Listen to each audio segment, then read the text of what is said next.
Panginoon, alagaan mo ang aking pamilya.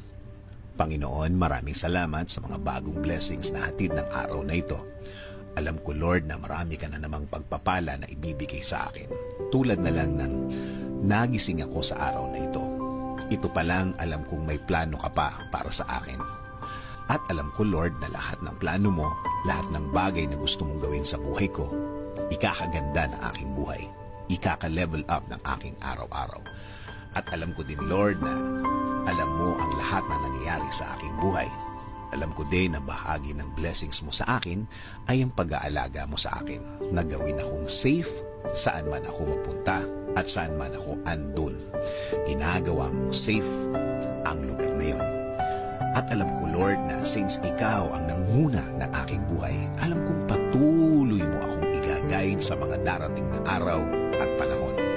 At sa lahat ng aking gagawin sa mga susunod na araw, linggo, at mga taon na darating sa aking buhay.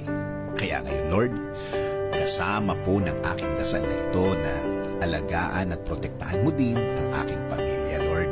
I-bless mo sila sa lahat ng kanilang gagawin at pupuntahan. Patuloy niyo silang i-guide at gagawing blessed kahit saan man sila mapunta.